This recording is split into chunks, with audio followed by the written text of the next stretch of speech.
नमस्कार, रेवती रेसिपीजमध्ये आपलं स्वागत आहे। आज आपण रागीची इडली किंवा नाचणीची इडली कशी बनवतात ती पाहणार आहोत। याच बॅटरपासून आपण इडली आणि डोसा करू शकतो।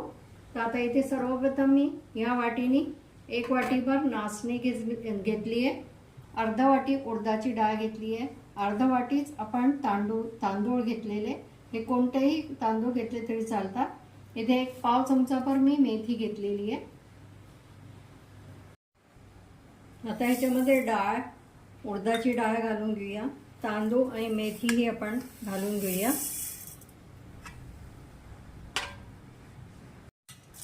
आता इथे पाणी घालून आपण साधारण 3दा आपण ह्याला धुवून घेऊया, स्वच्छ करून घेऊया। आता 3-4दा मी पाण्याने स्वच्छ धुवून घेतले। आता याच्यात पाणी टाकू आपण 6 ते 7 तास मुरू देऊया। आता आपण हे नाचणीचं जे पीठ इडली आणि डोसासाठी भिजवलं होतं ते छान भिजलेलं आहे। आता याच्यातलं पाणी काढून घेऊया आपण। आता आपण मिक्सरच्या जारमध्ये हे इडली डोसाचं जे आपण मिश्रण तयार केलेलं आहे, डाळ टाकलेली भिजत, ते टाकून घेऊया आणि छान बारीकसर आपण वाटून घेऊया। जसं आपण नेहमी डोसा करतो त्याप्रमाणे करायचं आहे। आता ह्याच्यातच पाणी मी थोडंसं ह्याच्यात टाकते आहे आणि बारीक करून घेणार आहे। हे पाहू शकता, छान आपलं पीठ तयार झालेलं आहे। असंच आपल्याला पीठ करून घ्यायचं आहे। आता याच्यावर झाकण ठेवून आपण ह्याला छान फसफसू देऊया। रात्रभर ठेवायचं आपल्याला ह्याला।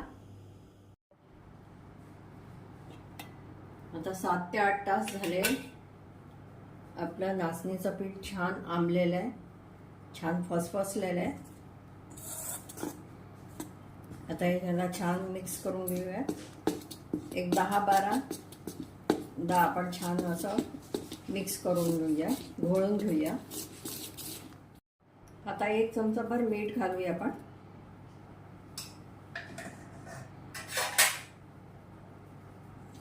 छान परत मिक्स करून घेऊया।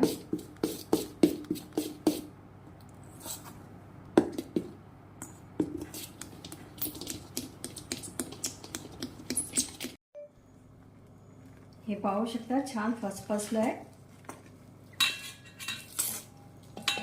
नाचणीचं पीठ आपण जे भिजवलं होतं छान फसफसलं आहे। आता त्याला छान मिक्स करून घेऊया परत एकदा।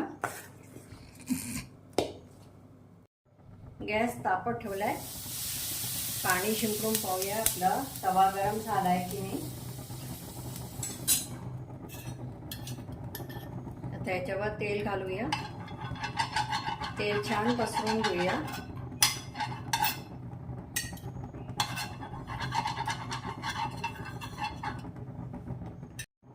आता आपण याच्यावर डोसाचं मिश्रण घालूया, छान पसरवून घ्यायचं आहे।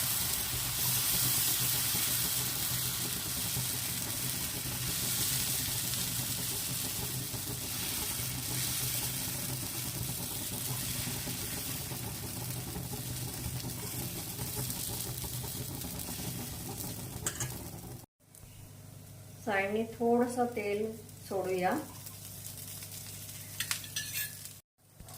आता पाहू शकता, हा डोसा सुटून आलाय चांगला व्यवस्थित। आता याला पलटवून घेऊया आपण आणि दोन्हीकडनं छान व्यवस्थित करून घेऊया।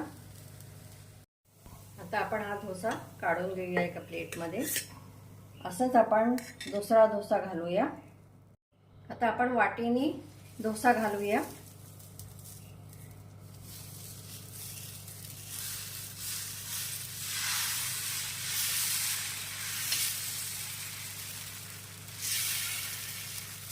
जितका पातळ डोसा तितका तो क्रिस्पी होतो।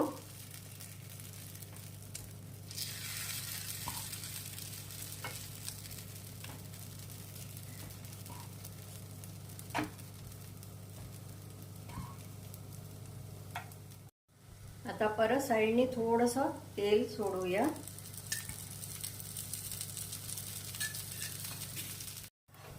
आता आपला डोसा पूर्ण सुकलेला आहे. आता आपण ह्याला पलटवून घेऊया एकदा. छान क्रिस्पी लागतोय, हे बघू शकता. आता छान परत एकदा पलटवून घेऊया. आता हा डोसा काढून घेऊया एका प्लेटमध्ये.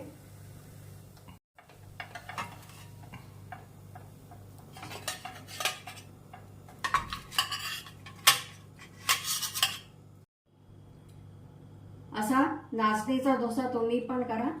यासोबत मी सांबार आणि चटणी सर्व केलेलं आहे. असा हा डोसा खूप छान लागतो आणि पौष्टिक पण आहे.